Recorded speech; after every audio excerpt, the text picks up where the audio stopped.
Dr. Mark Changizi here with your Science Moment. Today I'm going to talk about the Plandemic-ers again. They're getting the entire moral of the last 3 years wrong. In fact, this moral was learned.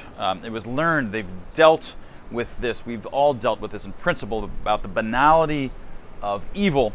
What they seem to have witnessed themselves was all of their friends and family and co-workers and everybody that they know, all of them telling them straight to their face with good intent that they want to help and that we all have to work together. And of course, this is what wrecked everything, right? And they still insist on believing that there's a small cadre of demons that purposely did evil and controlled everybody in a master planned way. Now, this is wrong on many fronts, right?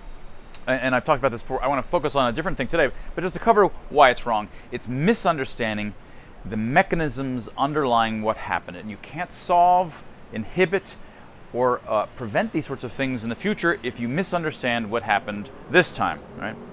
The hope is that we've all seen this in the West. It happened to us. It happened everywhere. We saw it happen, and we need to start to prevent these things because now the whole world is susceptible to this because we're all interconnected. And these mass collective psychoses can just spread through, and just within 24 hours, the whole world could be beating as one, saying completely idiotic things. With no master planner. The only way these things happen is without a master planner. Master planners are the kinds of experiences that you get at the DMV, at the Department of Motor Vehicles. That is what master planning is like. That's not what happened. That's not what explains democides, genocides, crimes against humanity at the societal level. So there's getting the mechanisms right. There's getting the culpability right. Blaming the right people. Because if you have this mindset, right, well, you're just going to blame it all on Bill Gates and Klaus Schwab and a few of these folks who are culpable. They certainly share a disproportionate blame.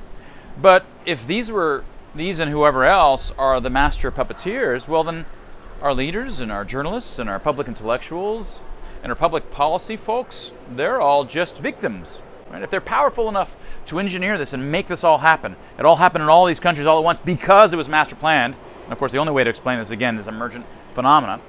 But if you really believe that it was all only possible by virtue of the puppeteering, well, then why are these people guilty? Why are they culpable? Why are these people, by which I mean your politicians, presidents, mayors, governors, public policy folk, all of these folks who are culpable for fanning the flames of civil liberties violating interventions that didn't work and only harmed, well, they should all be left off the hook. And you can tell me, you can say, no, I think they should not be left off. Why? What's your argument for this? If there's really these super powerful master planning demons, and effectively witches, because the only witches have that kind of power, then you have to let everybody else off the hook. And in fact, that's what a lot of these Plandemic-ers are doing. They say, well, that's really not their fault. How could they have known in the beginning that's violating civil liberties en masse for doing interventions which were recommended against just a few months earlier was a bad thing? How could they know? It wasn't their fault. It wasn't Trump's fault. Right? So many people argue it's not Trump's fault or DeSantis' fault or RFK Jr.'s fault. That in the beginning they all supported lockdowns. They all supported emergency justified civil liberties violations en masse. No, that's their fault. Right? That's their fault amongst many other culpable folks. Right? So those are the first two arguments why it is important to snuff out this human. It's a very human bias or tendency to want to explain evil in everyday terms, which is the kinds of stuff that happens from people who do bad things. They know they're doing bad things, but that is not what happens for societal level evil. Our intuitions for everyday do not apply. Now, the third reason is that we're trying to win over folks to our side. Right? And the Plandemic-ers have done extreme harm from the start for our side. Because there's lots of folks that were on the fence, and there's lots of folks, you know, they were mildly pushing, or they just were sheep. They never stood up and did anything negative or positive. They just went along. And a lot of these folks are saying, well, this is all planned by these, you know, puppeteers. They've been in the plant that worked for 20 years, and they're all trying to install chips into our bodies, and it's all this. Like they're smart folks. They know that that's ridiculous. Right? They know that that's ridiculous, and they know, and they're saying, oh, this is all planned by people who knew they were doing evil, and that's why it all happened. And these people are like, no, I did it just because I was confused. I think I was caught up in a collective hysteria at best, which I'm humiliated about, but I certainly freaking did not do it to bilk in money, to rake in money and power, and to push forward some evil great reset, chip installing grandmaster scheme.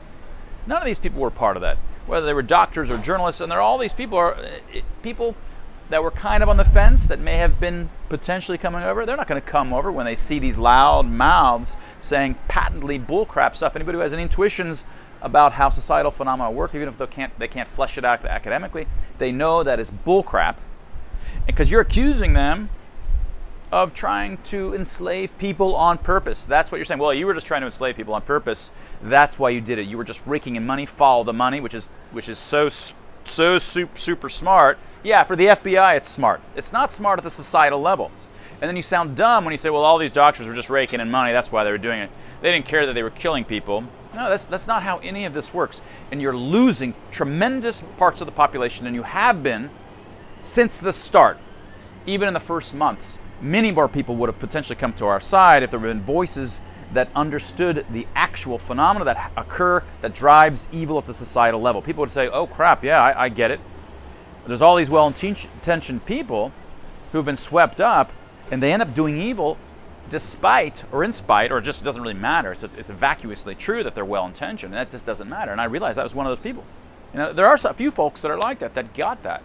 But no one's going to go join the team that's saying all along you were purposely trying to install chips or kill 10% of the population with your genocide vax idea. Who's gonna join that team? You're accusing them of things that they didn't do. It's patently absurd. You are hurting our side, right? So I'm intent on learning the lessons of this, which are the lessons that we've already learned from previous crimes against humanity at the societal level, and they're lessons that many are unwilling or unable to learn, right? This is my goal, our goal at the Free Expression Research Institute, freex.group. This is the goal with loofwired.com, which is sort of the magazine, this new magazine, which is curated by me, which is really trying to get at how decentralization, or being aloof, is crucial for understanding freedom, free markets, free expression, and for hopefully solving these sorts of things in the future. Right? And we're not going to do it if we let these Klaus Schwab Plandemic-ers continue to have their loud voices. And that was your science moment. If you haven't gotten a copy of Expressly Human, which is on the origins of emotional expressions and the origins and foundations of free expression itself, get yourself a copy at bookstores today.